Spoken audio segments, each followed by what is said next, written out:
Welcome back mga ka-TV. Ang video na tatalakayin natin ngayon ay ang chapter 54 ng Failure Frame. I became the strongest and annihilated everything with low-level spells. At kung bago ka lang sa channel ko ay huwag mahiyang mag-like, subscribe o follow at i-click ang notification bell para ma-notify ka sa susunod na video. Paalala, ang video na tatalakayin natin ngayon ay maaaring mag-iba mula sa ilalabas na anime. Hindi ko inaangkin ang mga drawing o anumang materyales na ipapakita. Ang layunin ko ay magpakita ng suporta at magbigay ng impormasyon tungkol dito. Ang lahat ng kredito ay nananatili sa mga orihinal na may-ari. Maraming salamat. Habang nagaganap ang matinding labanan, hinarap ni Ingrants si Sogou at nagbigay ng nakapanlulumong hamon. Isiniwalat na ang demon device ay maaaktibo sa loob ng 10 minuto. Nabigla si Sogou sa rebelasyong ito, nahaharap sa imposibleng misyon na pigilan ang activation nito habang nagkakagulo sa paligid. Napagtanto ni Prinsesa Katleya ang bigat ng sitwasyon at nag-utos sa mga sundalo ng niyahan na iwan ang kanilang depensa at maglunsad ng desperadong pagsalakay.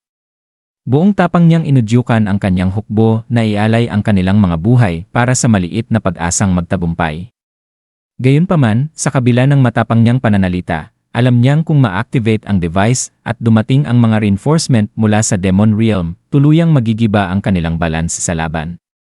Sa inspirasyon ng kanyang sigaw, sumugod ang mga sundalo ng Nihan, puno ng determinasyon sa kanilang puso. Nagkaisa rin ang mga kaalyadong puwersa sa ilalim ng magkakaibang bandila. Si Batch, pinuno ng mga sundalo ng Bakuos, ay nagpahayag ng kanyang layunin na suportahan si Katleya. Ang mga sundalo ng Nihan, hinimok ang mga handang magsakripisyo para sa kinabukasan ng mundo na sumama sa kanya. Ang kanyang mga salita ay naghatid ng malakas na sigaw mula sa kanyang mga tropa na buong pusong sumabak sa labanan. Samantala, inutusan ni Lord Poralien ng Alion ang kanyang mga mandirigma na ipakita ang lakas ng kanilang bansa, na minsan nang nagtagumpay laban sa mga makapangyarihang kasamaan. Ang pinagsamang puwersa ng Bakuos, Alion, at Nihan ay sabay-sabay na sumugod, ang kanilang pagkakaisa ang tanging sandigan ng pag-asa laban sa malupit na puwersa ng mga demonyo. Samantala, ang mga kaklase ni Sogou, na pinangunahan ni Su, ay nagpasya ring bumili ng oras para sa kanya. Naniniwala sila sa kanyang lakas at kakayahan, tiwala na kaya niyang talunin ang parehong retainer class na halimaw na kanyang kinakaharap at ang bagong banta na lumitaw. Subalit, hindi nila alam na ang lahat ng ito ay bahagi ng plano ni Swigseed, ang pangalawang lider ng mga demonyo. Ipinahayag niya na ang sinabi ni Ingrants na 10 minuto ay isang kasinungalingan, ang device ay maaaring ma-activate agad. Dahil dito, naloko ang mga kaalyadong puwersa, naiwan ang kanilang depensa, na nag-iwan sa kanila ng malaking kahinaan. Sa isang iglap, na-activate ang device at bumuhos ang mga reinforcement mula sa Demon Realm.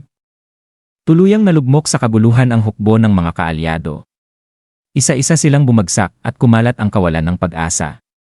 Maging si Lord Porali, na malubhang nasugatan, ay hindi makapaniwala, nagtanong kung bakit wala nang natirang oras. Habang bumabagsak ang lahat sa kawalan ng pag-asa, isang kakaibang tunog ang narinig mula sa kabubatan.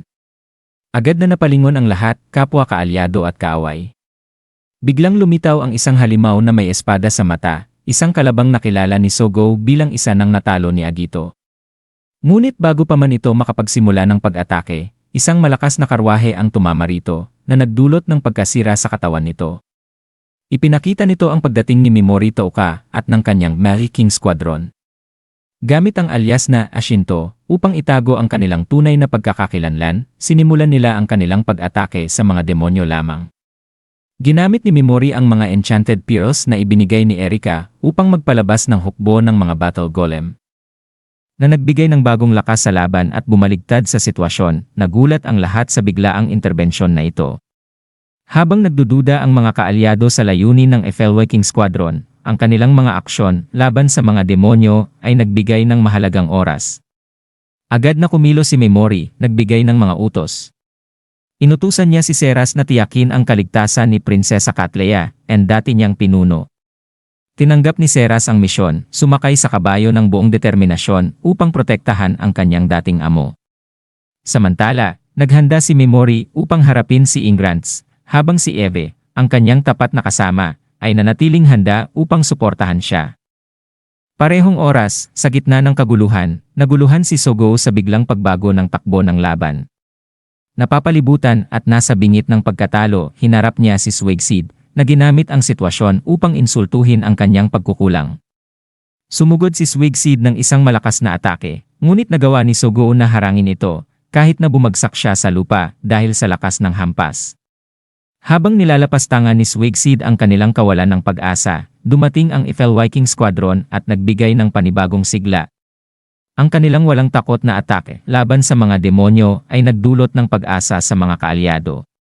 Sa kanilang interbensyon, nagsimula ang panibagong yugto ng labanan, puno ng pangako ng pagbawi ng tagumpay sa kabila ng lahat ng pagsubok. At dito nagtatapos ang ating buod ng Kabanata 54 ng Failure Frame. Mula sa bawat kwento, unti-unti nating nasaksihan ang paglago ng mga karakter at ang patuloy na paglalim ng kanilang mga laban at pagsubok.